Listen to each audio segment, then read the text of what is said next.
మాట్లాడే ప్రయత్నం చేద్దాం. అందరికీ నమస్కారం అండి.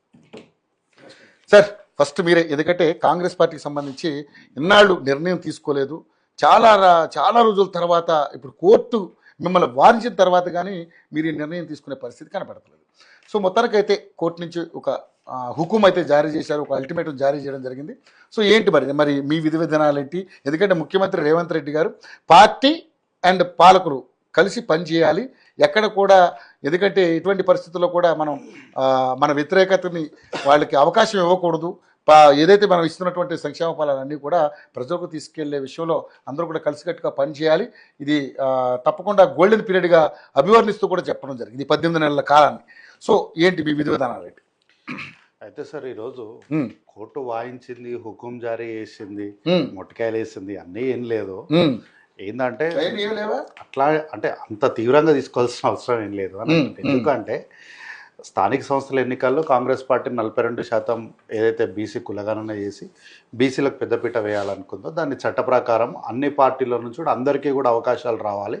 అన్ని పార్టీలో ఉన్న బీసీ నాయకులకు అవకాశం వచ్చిన తర్వాత ఇది చట్టబద్ధం చేసిన తర్వాత దీనిపైన మనము స్థానిక ఎన్నికలకు వెళ్తే బాగుంటుంది, మనం కూడా ఇచ్చిన మాట నిలబెట్టుకున్నట్లు ఉంటుంది.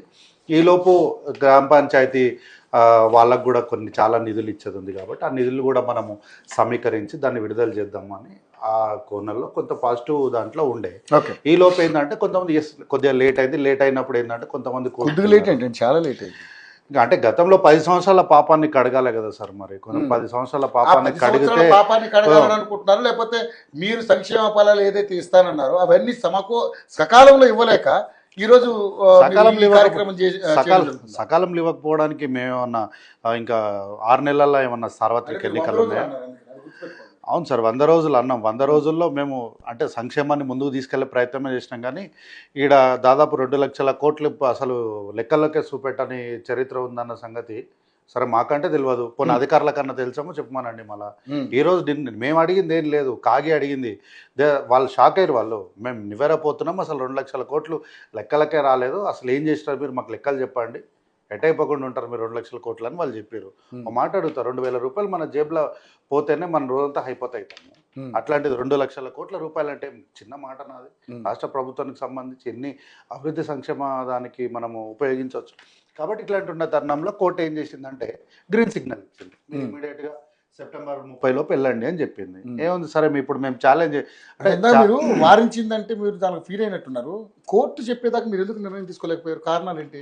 కోర్టు చెప్పేదాకా నిర్ణయం ఏం లేదు, అదే అంటున్నాను నేను. ఏంటంటే గ్రామ పంచాయతీలకు సంబంధించి సర్పంచ్లకు చాలా నిధులు ఇచ్చేది.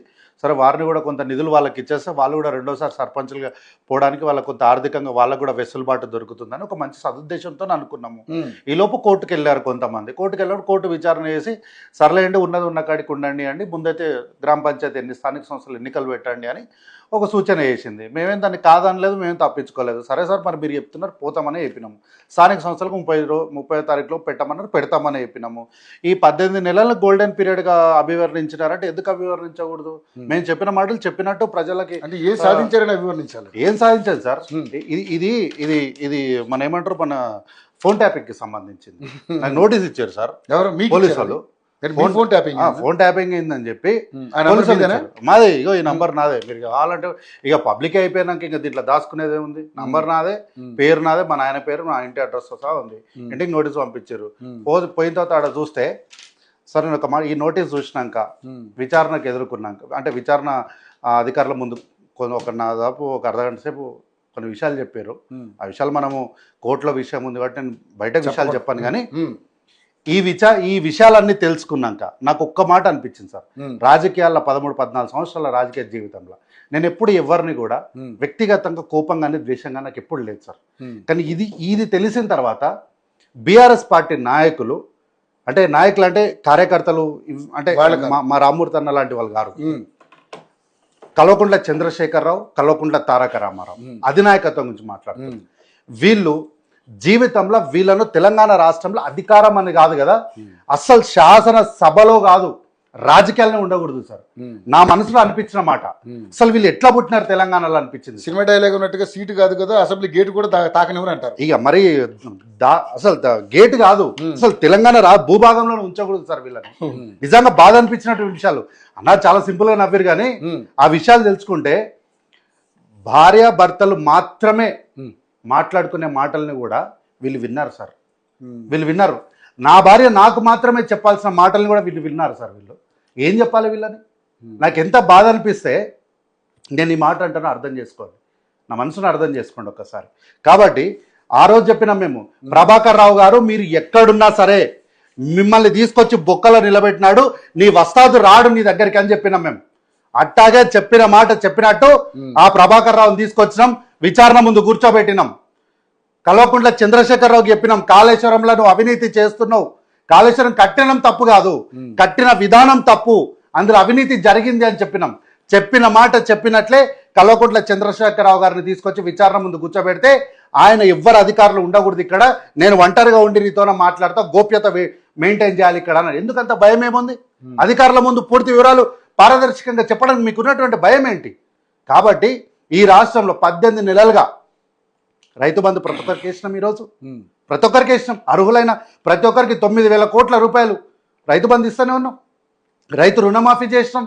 రైతు రుణమాఫీ చేసినప్పుడు కొంతమంది అడిగిర్రు, ఇదే ఛానల్ మీద అడిగిర్రు, మీరు ఇస్తానన్నారు, ఇచ్చారు అనుకో. అవును, కానీ మీరు ఎంత ఇస్తానన్నారు, ఎంత ఇచ్చారు?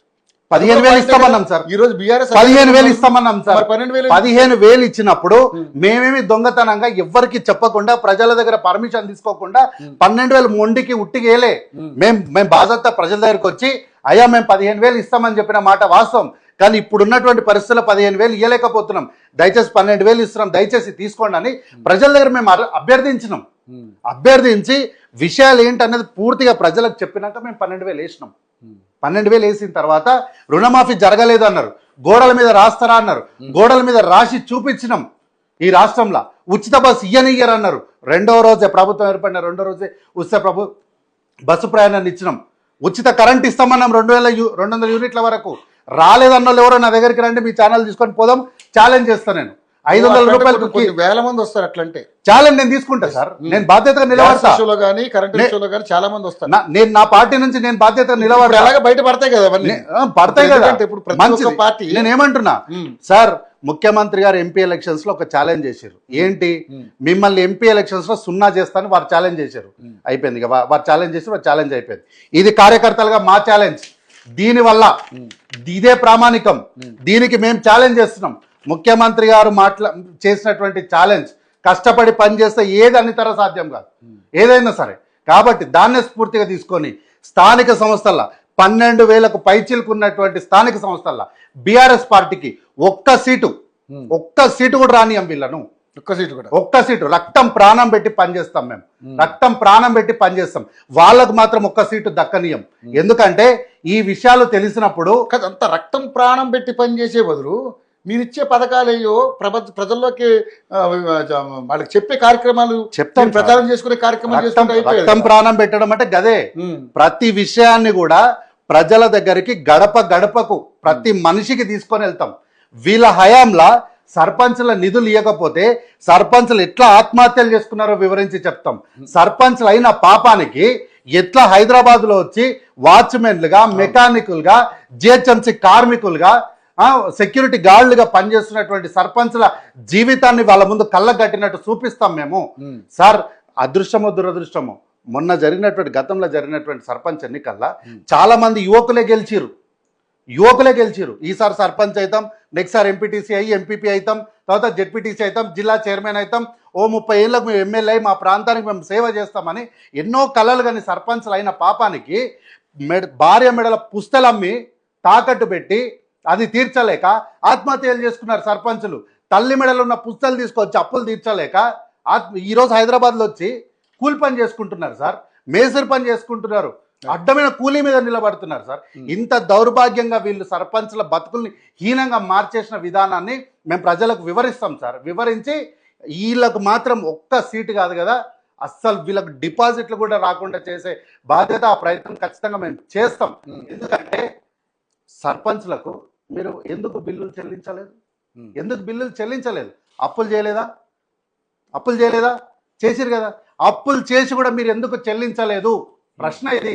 ఎందుకు మీరు ఇంకో మాట కూడా అన్నారు, ఏకగ్రీవంగా ఎన్నిక చేస్తే మీకు స్పెషల్ ఫండ్ ఇస్తామన్నారు.